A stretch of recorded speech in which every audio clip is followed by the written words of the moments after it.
కొండగట్టు నివాసునే సర్వలోక శరణ్యాయ ఆంజనేయాయ మంగళం. మన తెలంగాణ రాష్ట్రంలో ప్రసిద్ధ పుణ్యక్షేత్రం కొండగట్టు ఆంజనేయ స్వామివారి క్షేత్రం. ఈ క్షేత్రంలో జ్యేష్ఠ మాసాన్ని పురస్కరించుకొని స్వామివారి జన్మ నక్షత్రమైన పూర్వభాద్ర నక్షత్రాన్ని పురస్కరించుకొని స్వామివారికి జ్యేష్ఠాభిషేకం చేయడం జరిగింది.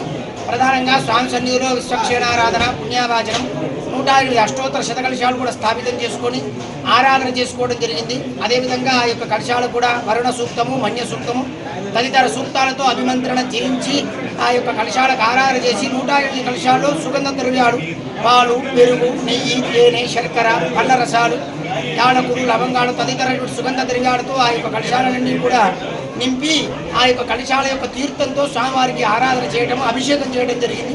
నూతన పట్టు వస్త్రాలంకరణ, శాస్త్రామార్చన చేయడం జరిగింది. ప్రధానంగా చూసుకున్నట్టయితే ఇది గ్రీష్మ ఋతువు. గ్రీష్మ ఋతువు అంటే తాపం. అలాంటి తాప నివారణ కొరకు అదేవిధంగా ఇప్పుడు మృగశిర కార్తీక ప్రారంభమై వర్షాలు పడాల్సింది ఉంది కనుక ఆ వరుణదేవుడి యొక్క అనుగ్రహాన్ని పొందుతూ సమవృష్టి సమపాలన, అతివృష్టి లేకుండా అనావృష్టి లేకుండా నదీ తటాకాది జలమవి సంపూర్ణతా సిద్ధ్యర్థం నదులలో కూడా తటాక చెరువులలో కూడా నీరు సంపూర్ణంగా ఉండే విధంగా వరుణుడిని ప్రార్థన చేస్తూ వరుణ సూక్తంతో కూడా అభిమంత్రం చేసి ఈ అభిషేకం చేయడం జరిగింది. ఇందులో కూడా విశేషంగా భక్తులు పాల్గొని ఉన్నారు. వారికి అందరికీ కూడా ఆంజనేయ స్వామి వారి యొక్క మంగళాశాసనాలు కృప చేస్తూ ఈ దేవాలయంకు వచ్చే ప్రతి భక్తులు కూడా ఆంజనేయ స్వామి వారి యొక్క కృప ఎల్లవేళలా ఉండాలని, వారి యొక్క మనోభీష్టములు నెరవేరాలని చెప్పి కోరుకుంటున్నాం. శ్రీమతి రామానుజాయ నమః. జై హనుమాన్, జై శ్రీరామ్.